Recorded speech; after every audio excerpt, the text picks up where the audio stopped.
Welcome to Pandua solar house. দেখতে পাচ্ছ এটা প্রচণ্ড সকালবেলা, অনেক সকালবেলা, তখন 3:30 বাজে। আমরা পান্ডুয়া থেকে গাড়ি ছেড়ে দিয়েছি। সোলার প্লেট, ইনভার্টার, যাবতীয় যা যা কিছু আছে ইনস্টলেশনের জন্য, সোলার স্ট্রাকচার থেকে শুরু করে আমরা বেরিয়ে পড়েছি খড়গপুরের উদ্দেশ্যে।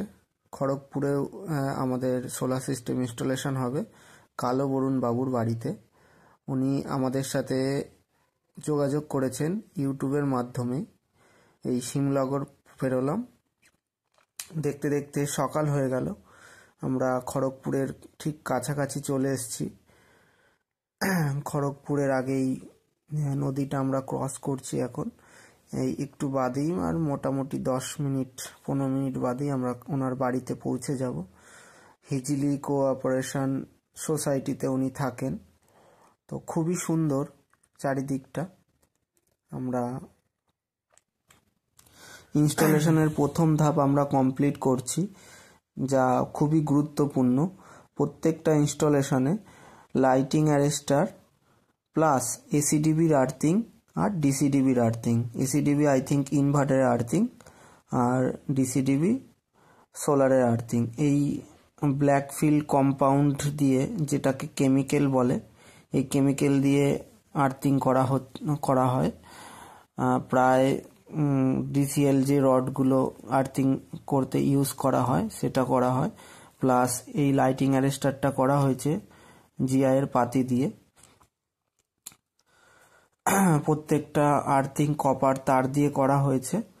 প্লাস ওখানে একটা কানেক্টর দিয়ে ওপরে কানেকশন গেছে অ্যালুমিনিয়াম তার দিয়ে 10 স্কোয়ার ডিসি ওয়্যার। তো এনার বাড়িতে 3 মাসে 15 থেকে 16 হাজার টাকা বিল আসতো।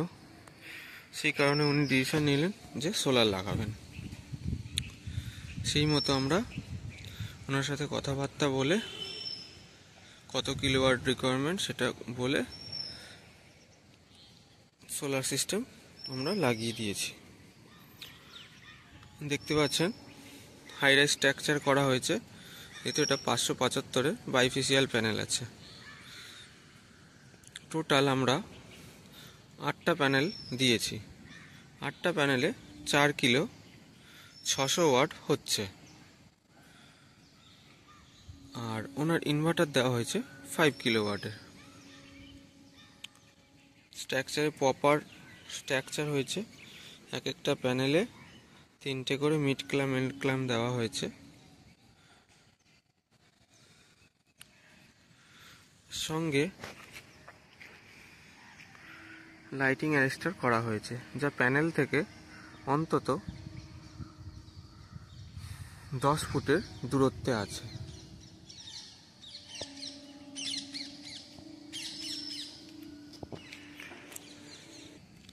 এই যে স্ট্রাকচার দেখতে পাচ্ছ তোমরা, স্ট্রাকচার হচ্ছে জিআই এর হট ডিপ গ্যালভানাইজড। প্রত্যেকটা স্ট্রাকচার নাট বোল্ট সিস্টেম করে করা হয়েছে, আর এটা আমরাই প্রোভাইড করে দিয়েছি।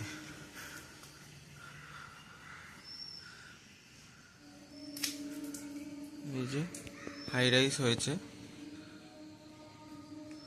নিচে ঢালাইও হয়ে গেছে।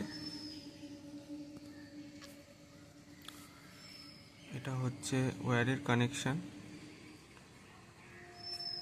Proper cable, proper insulation pipe দিয়ে ওয়্যার কানেকশন করা হয়েছে। এটা বাইফেসিয়াল প্যানেল ব্যাক সাইডও জেনারেশন করবে রিফ্লেকশনে, তাই এখানে হোয়াইট পেন্ট করে দেওয়া হবে।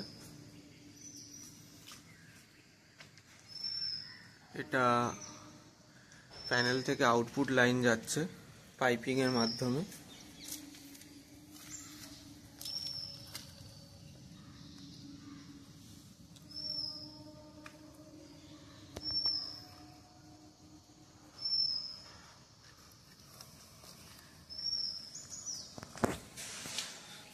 এখানে কানেকশন হয়েছে প্যানেলের পজিটিভ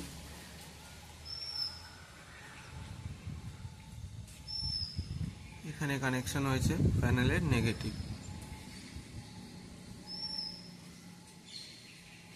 এটা হচ্ছে প্যানেলের ওয়াটেজ, দেখা যাচ্ছে না, প্রত্যেক কটা বারে 3টে করে বার দেওয়া হয়েছে প্যানেলে, মিডিলে একটা, সাইডে একটা, পেছনে একটা, সামনে একটা। দূর থেকে লাইকওয়াজ এরকম লাগছে, সুন্দর। আর দেখতে পাচ্ছ আমরা স্টিলের নাট বোল্ট ইউজ করেছি, যেহেতু এটা লং টাইমের জন্য।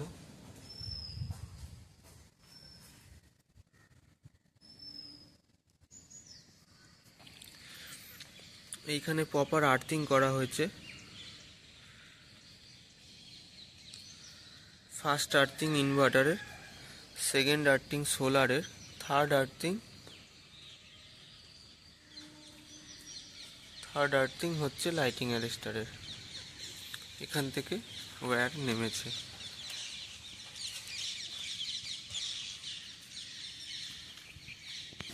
এখানে সিস্টেম ইনস্টলেশন করা হয়েছে।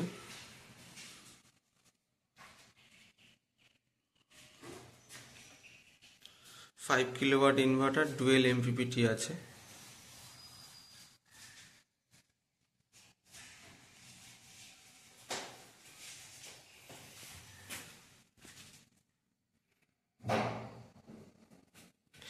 যেহেতু অনেক সকালবেলা ভিডিওটা করা হচ্ছে, তাই এখন ইনভার্টার স্টার্ট হচ্ছে, স্টার্ট হয়নি, তাই স্টার্ট হলে পরে তোমাদেরকে দেখাবো। এবার নিচে যাওয়া যাক, নিচে কি কি আমরা লাগিয়েছি। এখানে মিটার আছে, মেন সুইচ আর সিটি কয়েল। যতদিন না মিটার দিচ্ছে ততদিন ওই সিটি কয়েলের মাধ্যমে দিনের বেলাটা ওনার টোটালি সোলারে চলবে। এটা হচ্ছে মেন বাসবার। আর এটা জেনারেশন মিটার, এটা নেট মিটার, সমস্ত সিস্টেম করে রাখা হয়েছে।